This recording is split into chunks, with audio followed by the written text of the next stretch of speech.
Well, last week's violence did not only devastate the retail sector in KwaZulu-Natal, it's also had an impact on the fishing industry and people's health.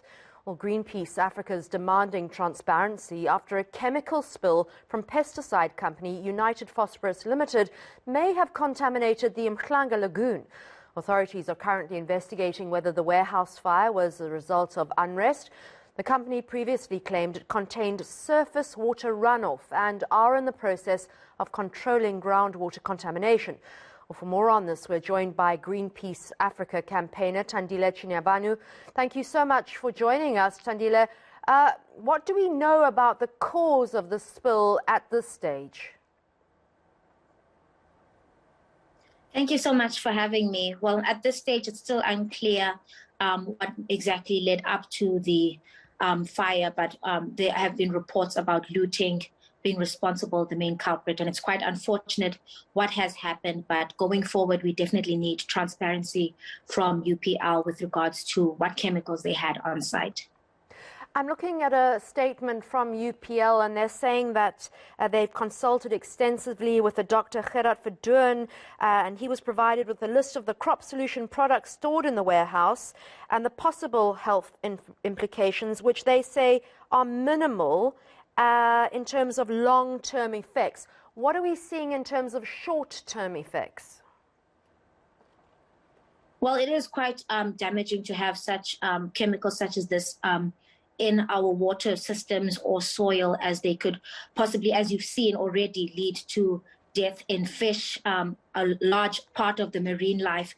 Something that's particularly concerning is that right now, during July, it's the peak of the sardine runs. So a lot of these sardines are flowing into the Indian Ocean. And if these fish could possibly get into the Indian Ocean, then it will be possibly contaminating sharks, whales, and dolphins that usually are attracted to these sites. So there could be a larger impact on the marine life, but it's especially concerning from a public health perspective, because if these chemicals could get into the fish that we eat, we could potentially see a buildup of these chemicals, but we cannot be 100% certain until we actually have quite transparency from UPL as to which chemicals were there, because we don't have clarity at this point.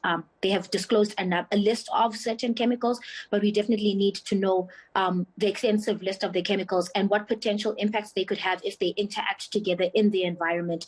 Could they potentially be more potent? So it seems that they are trying to downplay the severity of this risk right now, but we definitely need to investigate on our own. And in order to do that, we need transparency from them.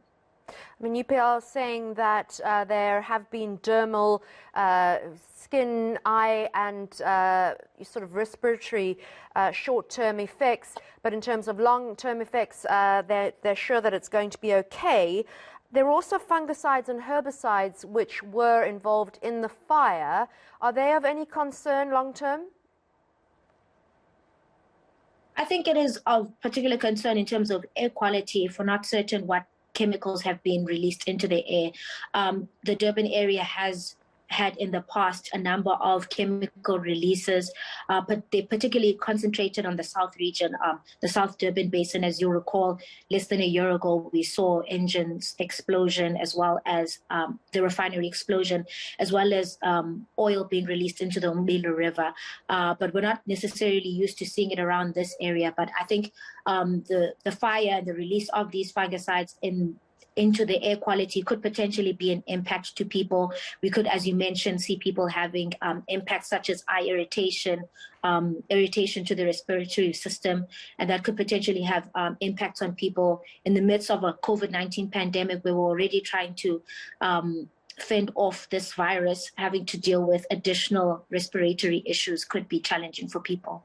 I understand it's quite smelly there. There's a sort of sulfuric smell in the area, and that the company has suggested that people consult a medical practitioner should they have any concerns.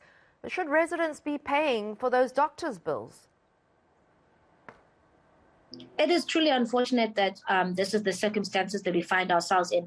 And that's why it's so important that we really prioritize public health, because releases such as this are a burden on not only our health system, but people's pockets as well, having to go consult a doctor in this instance. And it truly is not fair that they have to be put in a situation like this. But as you mentioned, there is concern about a sulfur smell there, as well as our scientists have noted that turquoise color of the water seems to indicate that there might be some sulfur in the water, or that it may have potentially interacted with other chemicals that might have been on site that might have led to that very weird color of the water and killing of the animals.